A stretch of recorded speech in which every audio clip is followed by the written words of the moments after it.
How tough was it watching that game, especially the way it unfolded? Because there were some questions about Trace there for a while. Yeah, no, it was difficult. It was actually, with the exception of the Pinstripe Bowl, the first full Penn State game that I'd ever watched.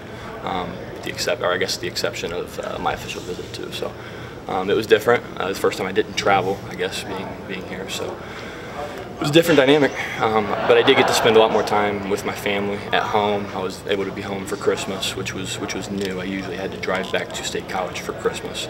I would have to do it the day before. So that's being far away, 8-hour drive. So that was cool. But at the same time, I did want to be here with my teammates. So. What have you seen out of some of the young receivers, not just on the field, but I guess in the work ethic way, kind of winter workouts and everything, especially with Justin?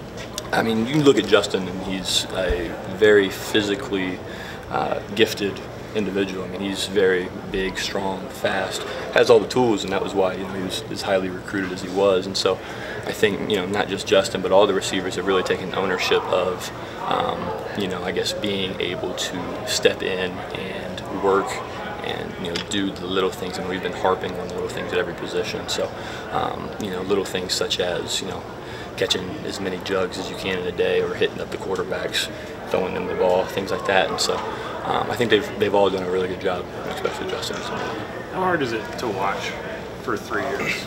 Just like watch everything happen, and there's only so much you can do at any given time.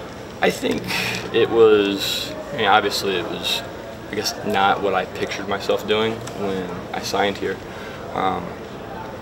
People sign here, obviously they want to play, and so that's been a difficult thing for me. Is as much as I am able to do, there was a limit, and it really, I guess, wasn't in my power to control the limit of what I was going to do, and so I guess that was a difficult part of it, but not really trying to let it be about me.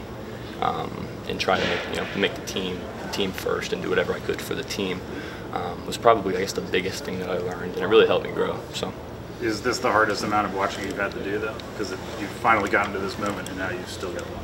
Yeah, it is tough. Obviously, I want to be doing everything, but the exception of the spring game, there's no games in April, so it's all about being healthy for the season. So, when was the last time you were 100%?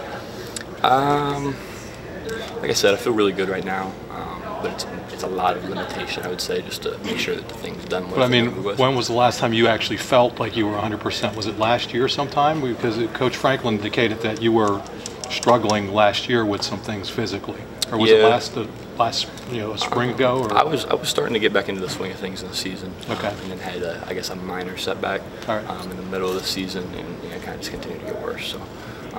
But like I said, I was behind me, had everything done that needed to be done. So ahead of schedule, been doing everything right, and it feels really good.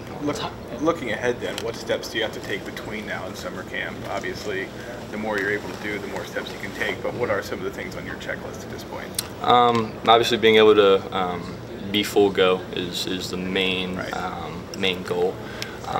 But I can't, I guess, just jump right into that. So just continuing to do what they ask me to do from the training side of it, and just following all the steps from them, from my doctor back home, just doing everything that they say that they think is necessary. Hey Tommy, you said every player brings their own skill set. What do you bring to the team that maybe nobody else does?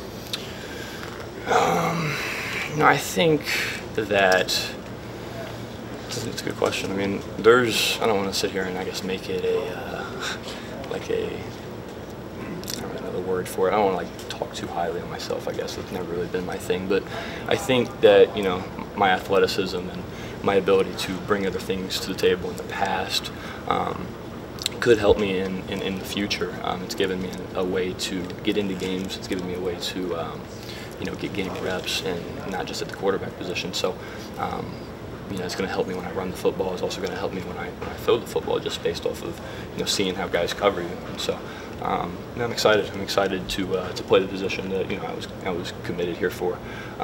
But at the same time, I'm thankful that I was given opportunities in the past to play other positions and go with it. You talk about putting stuff behind you that you've done in the past because you're focused on the future. Do you feel like the injuries are behind you too? I mean, there's been things that popped up every now and again. Do you feel like this latest, whatever you had done, is the thing that finally keeps you healthy and on the right track once you get to that point? I do, and I guess I've kind of been bothered by the whole like injury prone like stigma, I guess you could say. I mean, up until this point last year, never missed a practice. In high school, I mean, never missed anything. Played a lot. I wouldn't say that durability is an issue. I guess it was just never really fixed the right way in the first time. So it was fixed right this time. I'm glad it was fixed right, and I guess I'm ready to prove my my durability, my worth. So I'm excited to do that because, and like I said, I don't want to make it seem like I don't understand. I get it. I get why people think that, and so I guess we'll see. What are your thoughts on the spring that Pat Freiermuth has had, and what do you think he needs to do to take the next step into becoming an elite tight end in this country? I would already say he's elite. I mean, he brings a lot to the table. I mean, being a freshman All-American, it's hard to do, and the things that I guess Pat. I mean, he didn't start right away during the season, so he's made strides and he's continuing to work. I mean, it hasn't gone to his head. I mean, he's been doing all the right things. He's been grinding. I'm excited. I'm excited for his future. Everybody's on our team, so we'll see. He's going to be a big-time playmaker for us in the fall. You spend so much time running at the quarterback position, or the line position. Do you have to recalibrate your eyes at all this spring to kind of look farther down the field? One of the things Trace was good at was sort of extending plays and finding guys.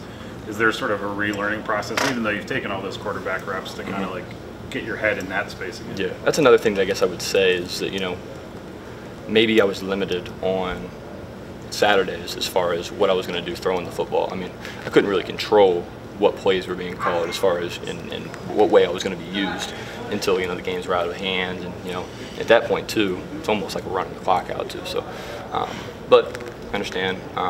At the same time, I wouldn't say there's any adjustments. I mean, there are adjustments, but I don't need to change anything drastically. Like I said, I've taken the reps in practice, having some opportunities to throw the ball in games.